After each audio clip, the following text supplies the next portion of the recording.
కాంగ్రెస్ నాయకుడు ఈరోజు మీడియా ముందుకు తీసుకొచ్చి పవన్ కళ్యాణ్ ప్రెస్ మీట్ పెడితే పీస్ అండ్ హార్మనీ దెబ్బతింటుందని కామెంట్ చేస్తూ ఉన్నారు. మనల్ని ఎవరు ఆపేది? అంటే వీళ్ళందరికీ ఐ లవ్ పాకిస్తాన్ అంటే వీళ్ళకి అసలు లోపటి నుంచి మొత్తం కదులుతూ ఉంటాయి అందరికీ. అంటే ప్రెస్ మీట్ పెడితే పీస్ అండ్ హార్మనీ, మీరు ఐ లవ్ పాకిస్తాన్ అంటే ఇట్స్ ఓకే.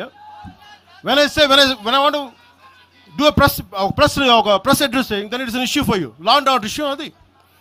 పెహల్గామ్లో ఇంతమంది ఉగ్రవాదులు చంపేస్తే ఈ సోకాల్ కాంగ్రెస్ నాయకుడు ఎందుకయ్యా మాట్లాడలా? ఎందుకు మీరు నోరు మెదపలా? ఇప్పుడు కూర్చోబెట్టి మీకు ఐ లవ్ పాకిస్తాన్ వస్తుందా? మీకు ఆంధ్రాని ద్వేషించండి, ఆంధ్రావాణి ద్వేషించండి, జనసేనని ద్వేషించండి, అక్కడెక్కడో దూరంగా బాంబులు పెట్టే పాకిస్తాన్ మటుకు మీరు ప్రేమించండి. అది కాంగ్రెస్ నాయకులు చేసేదా? ఎక్కడ మాట్లాడతారు? ఎక్కడ ఆపుతారు? ఇది విభజన స్టార్ట్ అయితే ఒకసారి మెంటల్గా స్టార్ట్ అయితే ఎక్కడ ఆగుద్ది? ఇది ఎట్టుపోద్ది? తిరిగి గడియల పాలన పట్టుకొస్తారా మళ్ళీ మీరు? తిరిగి దొర మీ కాలు మొక్తాను దొర అని చెప్పాలా? మళ్ళీ అలాంటి పాలన పట్టుకొస్తారా మీరు? ఒక్కసారి ఇక్కడ ఆంధ్ర పవన్ కళ్యాణ్ ఇవన్నీ జనసేన అని కాదు, ఒకసారి భయపెట్టడం నాలాంటి వాడినే భయపెడితే, నాలాంటి తోటలోకి వస్తే ప్రతి ఒక్కరి ఇంటి లోపలికి దూరుతారు. ఇది అందుకు ఆపుతున్నా నేను, అందుకు ఆపుతున్నా. నా మీద దాడి చేస్తే నాకు భయాలు లేవు, కానీ పవన్ కళ్యాణ్ అనేవాడిని చూపించి ఇదే రాజశేఖర రెడ్డి గారు ఇలాగే రెచ్చగొట్టారు. నేను పాలిటిక్స్కి వచ్చేవాడిని కాదు. నేను ఇదే వైఎస్ రాజశేఖర రెడ్డి గారు 2005లోనో 2006లోనో బాలు సినిమా అయిపోయిన తర్వాత నాకు అపెండిక్స్ ఆపరేషన్ జరుగుతూ ఉంటే ఓ హాస్పిటల్ అపెండిక్స్ ఆపరేషన్ నేను కూర్చొని ఉంటే ఒక ఉన్నతాధికారి వచ్చాడు, ఒక పోలీస్ అధికారి నా కాడికి, ఉమ్మడి ఆంధ్రప్రదేశ్లో సంబంధించిన ఒక పోలీస్ అధికారి. అప్పుడు చెప్పాడు, మీరు పాలిటిక్స్కి వస్తారా? అంటే నేను ఎందుకు వస్తాను సార్ అన్న. మీ అన్నగారు వస్తారంటే లేదు సార్ నాకు తెలియదు అన్న. లేదు, మీ మీద బద్నాం చేయడానికి ప్రయత్నం చేస్తున్నారు, మిమ్మల్ని మీ మీద ఏమో అటాక్లు చేస్తారు. ఏం అటాక్ చేస్తారు? మీ మీద కేసులు పెడతారు, దేనికన్నా? ఒకవేళ మీరు రాజకీయాల్లోకి వస్తారేమో. అప్పుడు దాకా నేను నిర్ణయించుకుని నేను నమ్మలేదు.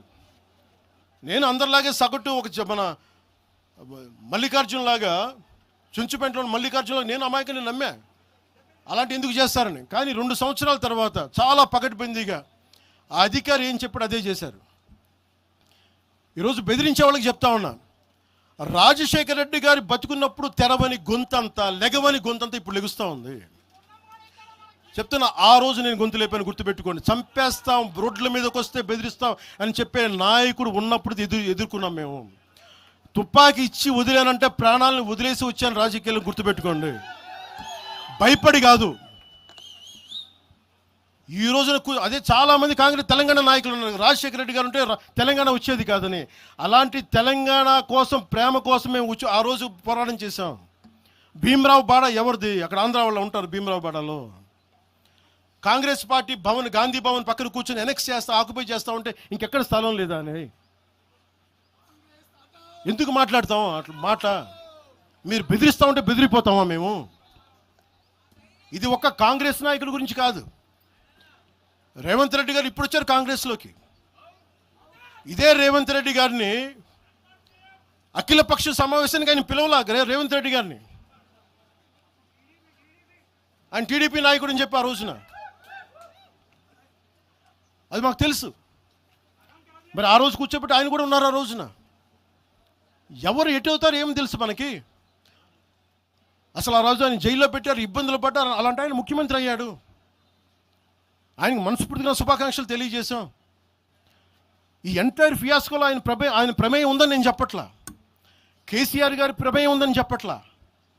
కొద్దిమంది వాడుకుంటూ ఉన్నారు, వీళ్ళెవరి ప్రమేయం ఉందని నేను చెప్పట్లా. కానీ మీరు ఈ పార్టీలు వెనక దాక్కొని, కొన్ని ముసుగులు వెనక దాక్కొని, సోషల్ మీడియా హ్యాండిల్స్ వెనక దాక్కొని చేస్తే పవన్ కళ్యాణ్ కానీ, జనసేన నాయకులు కానీ, జనసేన సాధకులు కానీ ఎవరు భయపడరు. మేము తిరుగుతాం, నిలబడతాం. అలాగే కేంద్ర ప్రభుత్వం కూడా దీని మీద దృష్టి పెట్టాలి. ఇలాంటి వాదనలు దేశమంతా మొదలైతే, తమిళనాడుకు వచ్చి హిందీ గోబ్యాక్ అని, హైదరాబాద్లో మార్వాడి గోబ్యాక్ అని, నార్త్ ఇండియా గోబ్యాక్ అని, తెలంగాణ యాస భాషలో హిందుస్థానీ ఉంటుంది, హిందుస్థానీ. అలాంటి తెలంగాణలో కూడా హిందీ ఉండకూడదని మాట్లాడుతూ ఉంటే భావాలు ఎటుపోతూ ఉన్నాయి. దేశాన్ని విచ్ఛిన్నం చేసే భావాలు కాదా? భారతదేశం అంతా ఒకటి కాదా? ఇలాగే అమిత్ షా గారిని కూడా ఇలాగే అన్నారు, బెంగాల్కి వస్తే తరిమేస్తాం అని చెప్పారు. టీఎంసీ నాయకులు మాట్లాడేది వేరు, ప్రజలు మాట్లాడేది వేరు. టీఎంసీ నాయకులు మాట్లాడితే ప్రజలు వాళ్ళని తగిలేశారు. రోజు ఇలా మాట్లాడితే రేపు పొద్దున ఇలాంటి వదిలేస్తే ఏమవుతాయంటే వందే మాత్రం పాడనని చెప్తారు, జనగణమన పాడనని చెప్తారు. ఎందుకంటే ఇది బెంగాలీలో ఉంది, మేము పాడమంటారు ఇలాగ వదిలేస్తే. ఒకసారి ఈ ప్రాంతీయత అనే భావం కనుక ఎక్కువైపోయి జాతీయ సమగ్రతకి విభేదం కలిగితే వన్ డే దిల్ సే we don't like to sing Vande Mataram.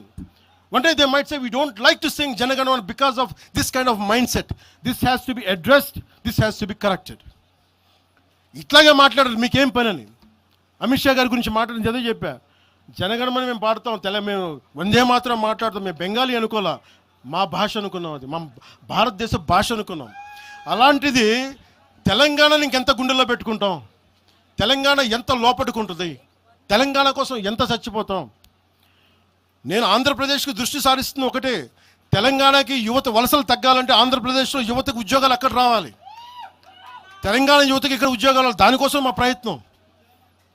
వలసలు ఆగాలి ఖచ్చితంగా. మీరు అనుకున్న నేను తెలుసా, మొత్తం అందరూ ఉన్న 100 ఉద్యోగాలకి 10,000 మంది కొట్టుకుంటే కనీసం దాంట్లో మొత్తం 10,000 మంది తెలంగాణ వాళ్ళు కావాలని నేను కోరుకుంటా ఉంటాను.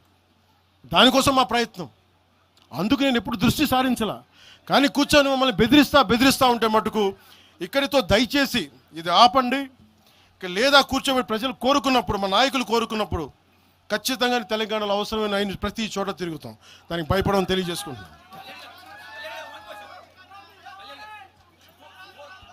నేను పారిపోలేదు సార్, చెప్పండి సార్.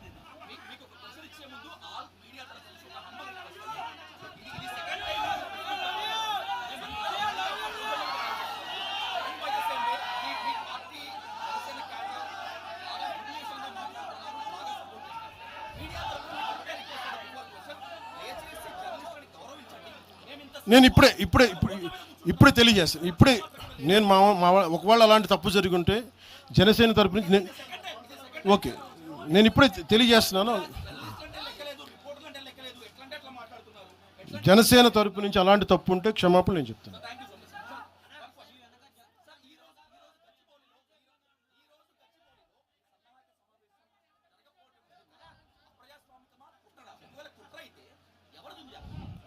సార్, నేను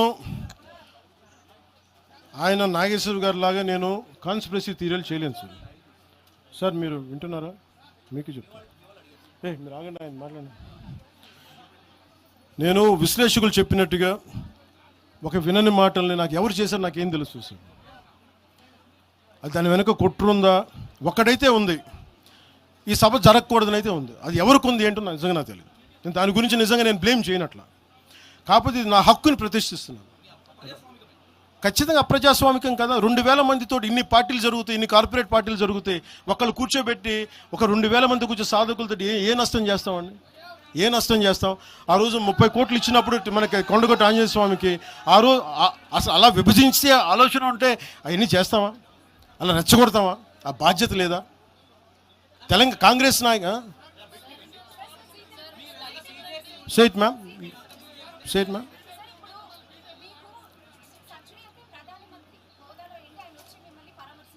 ఎవరమ్మా? ప్రధానమంత్రి గారు.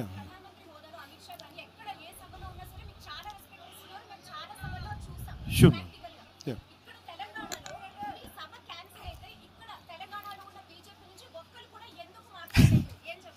అది మీరు బీజేపీ నాయకులు అడగాలమ్మా, తెలంగాణ బీజేపీ నాయకులు, నాకు తెలియదు.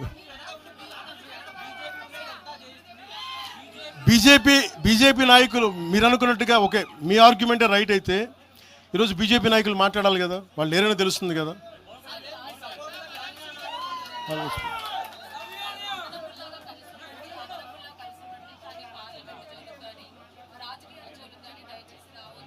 ఎవరంటారు?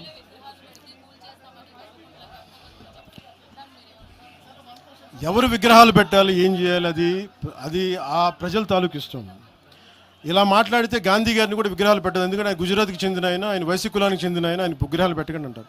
దీనికి అంతు పంతు ఉండదు. అలాంటప్పుడు ఇంకేం మాట్లాడతాను, రేపు పొద్దున అంబేద్కర్ గారి విగ్రహం పెట్టకూడదు, ఆయన కూర్చోబెట్టి ఆయన మహారాష్ట్రని కూడా మాట్లాడతారు. ఇలాంటి ఆలోచన విధానం ఉంటాయి. ఎవరు ఏ విగ్రహాలు పెట్టి, నా ఉద్దేశంలో నా కోరిక తెలుగు ప్రజల ఐక్యతకి చిహ్నం బూర్గుల రామకృష్ణారావు గారు. నేను కోరుకుంటుంది ఒక రోజున తెలంగాణ ఆంధ్రాని కలిపే హైవేకి బూర్గుల రామకృష్ణారావు గారు హైవేగా పెట్టాలి, ఆయన విగ్రహం పెట్టాలని నేనైతే ప్రతిపాదిస్తాను. మిగతా విగ్రహాల గురించి మీరు చెప్పండి sir. let me address it, sir. Let me finish it, sir. Sir, 1 minute, sir. Yeah.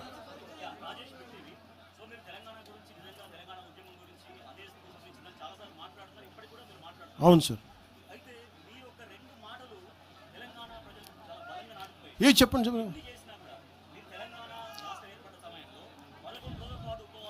నేను ఈరోజు చెప్తాను కదా, కాదు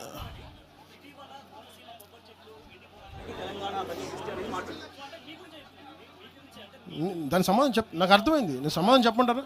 బట్ సమాధానం చెప్పనా? మీరు చెప్పండి. You are a journalist, you must have read definitely political science.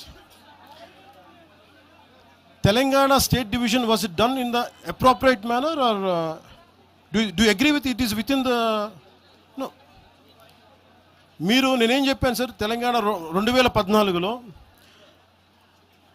వి హనుమంతరావు గారిలా కానీ జగ్గారెడ్డి గారిలా కానీ చాలామందిలా కూర్చొని మాట్లాడి ప్రేమతో విడిపోవచ్చు అని చెప్పాను. గొడవలు పడి కాదు. నేనేం చెప్పాను, పాలకులు వేరు, ప్రజలు వేరు. 2014లో నేను మాట్లాడినప్పుడు 11 రోజులు నేను తినలేదంటే తెలంగాణ వచ్చినందుకు కాదు, విభజించిన తీరుకు సార్. కాకపోతే అది ఎలా అర్థం చేసుకున్నా నాకేం ఇబ్బంది లేదు.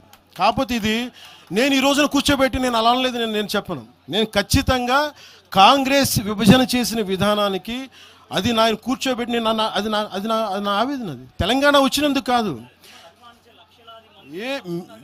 ఏ రోజు అలాగే మీరు మనం మాట్లాడారు కోనసీమ గురించి. మీరు ఇలా మాట్లాడితే సపోజ్ నేను ఏ సందర్భంలో మాట్లాడాను ఇవన్నీ పక్కన పెడితే, తెలంగాణ నాయకులు అందరూ ఎంతమంది ఆంధ్రాని ఎన్ని రకాలుగా తిట్టారు. ఆంధ్ర కొడకల్లారా అని ఎన్నిసార్లు అన్నారు. అంటే మేమున్నాం దాంట్లో ఎవరున్నారని, ఆంధ్ర వాళ్ళు అంటే ఎవరండి? మాదిగలు లేరా? మాలలు లేరా?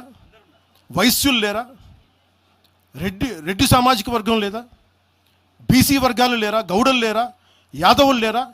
అంటే అందరిని తిట్టినట్ట. అది మీరు సంతోషం, మీరు తీసుకెళ్ళండి.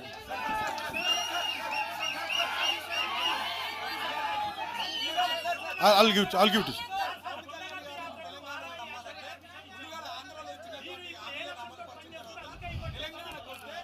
తెలంగాణ ప్రజలకి ఒకటి గుర్తుపెట్టుకోండి సార్, తెలంగాణ ప్రజలకి నేను నమ్మించాల్సిన అవసరం మేము పోరాటం చేస్తాం అంతే.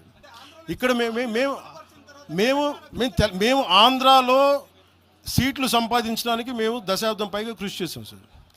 తెలంగాణలో ఈరోజు మేము సాధన మొదలుపెట్టాం, పని మొదలుపెట్టాం. వాళ్ళు నమ్మకం వచ్చే వరకు పనిచేస్తాం, అంతేగాని కూర్చొని మేము మభ్యపెట్టాం.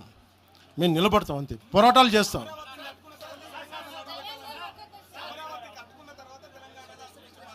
వాళ్ళు ఎవరని నేను చెప్తున్నాను వాళ్ళు ఏం చేయాలో. రాజ్యాంగబద్ధమైన గుర్తింపు ఉన్నప్పుడు, ఎలక్షన్ కమిషన్ గుర్తున్నప్పుడు మేము ఎలా పని చేయాలో, మీరు ఏం తినాలి, మీ ఏ బట్టలు మేము చెప్తున్నావా? మేము ఎలా నడపాలి మా పార్టీని, అది మా ఇష్టం. అది వాళ్ళెవరు చెప్పడానికి.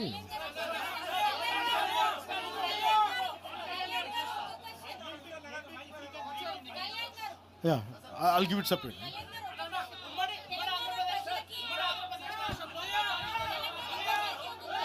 Sir.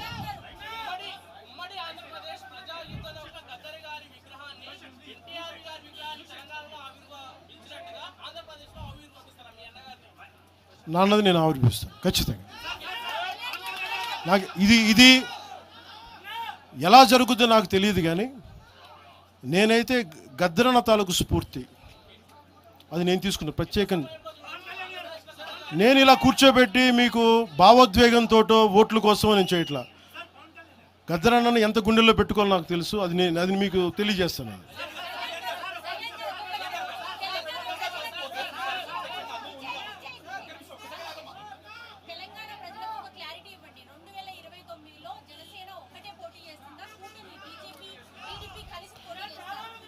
నాకు ఫస్ట్ ఇది ఒక్కటమ్మా,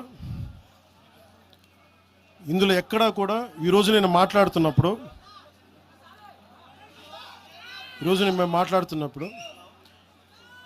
మొన్న బీజేపీ భారతీయ జనతా పార్టీ నాయకులు జీహెచ్ఎంసీ ఎన్నికల్లో మా వాళ్ళందరూ నామినేషన్ వేసిన తర్వాత కూడా నేను ఒక్క మాట మాట్లాడితే వెనక్కి తీసుకున్నాను. 29లో ఖచ్చితంగా జనసేన ఎన్నికల్లో పోటీ చేస్తుంది. కాకపోతే మీరు అడిగే ప్రశ్న తెలుగుదేశం ఇవన్నీ నాకు తెలియదు, ఎందుకంటే అది ఎవరి పార్టీ వాళ్ళు చెప్పుకోవాలి, నాకు తెలియదు, ప్రామిస్గా చెప్తున్నాను. ఇంకా నాకు మోసం చేయాల్సిన అవసరం లేదు. అలాగే భారతీయ జనతా పార్టీ నాయకులు కలిసి వస్తారో కూడా లేదో కూడా నాకు తెలియదు, ఎందుకంటే మొన్న ఈ మధ్యన రామచంద్రరావు గారు కూడా మాట్లాడింది, జీహెచ్ఎంసీ ఎన్నికల్లో భారతీయ జనతా పార్టీ ఒంటరిగానే పోద్ది, జనసేనకి సంబంధం లేదని చెప్పినప్పుడు నేను మా నాయకులు కూడా ఫ్రీడమ్ ఇస్తాను, మీరు సొంతంగా పోటీ చేసుకుని నేను చెప్తాను.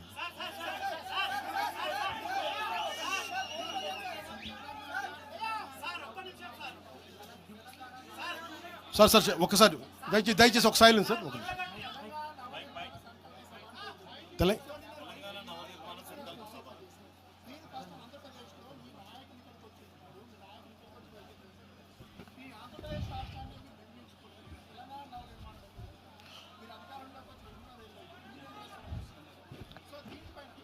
ఈ భావం అలాగా సార్, ఒకటి చెప్తున్నా, ఈ భావం పవన్ కళ్యాణ్ పెట్టింది కాదండి, తెలంగాణలో మా నాయకులు పెట్టింది. పునర్నిర్మాణం వాళ్ళు కోరుకుంది, నేను ప్రతిపాదించింది కాదండి.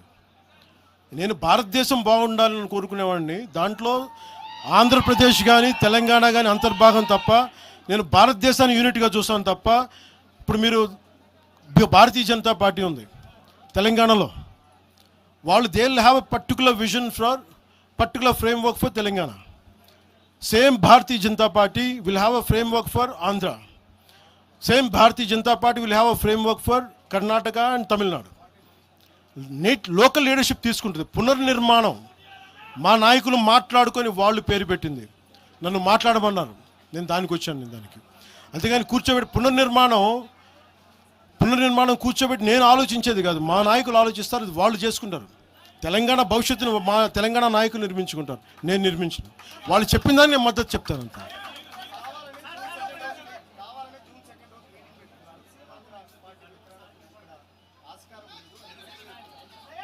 అప్పుడు మీరు భారతీయ జనతా పార్టీ ఏంటి, మీరు కూర్చోబెట్టి నార్త్ ఇండియన్ పార్టీ అంటారా?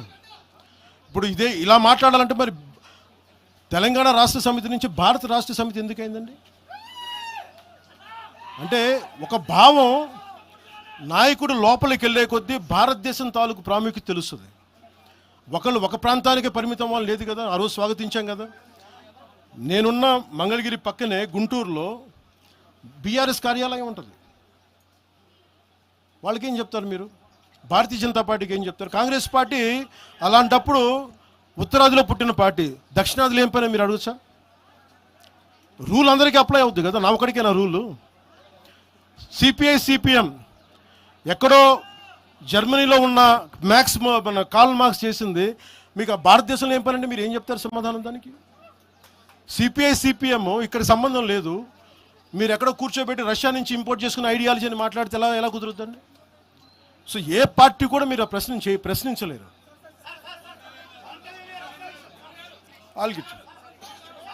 సార్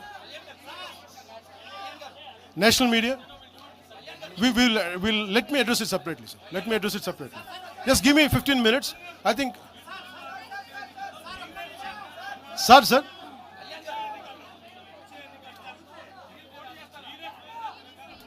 నేను మీరు ఈ మాట అడుగుతున్నారు కాబట్టి నేను చెప్తున్నాను sir.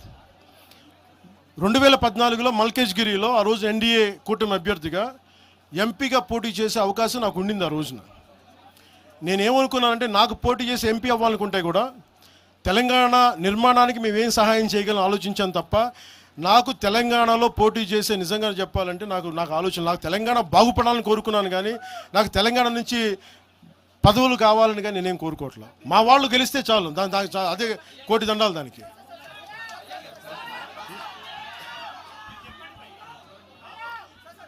I'll take a last question, sir. I'll speak to you.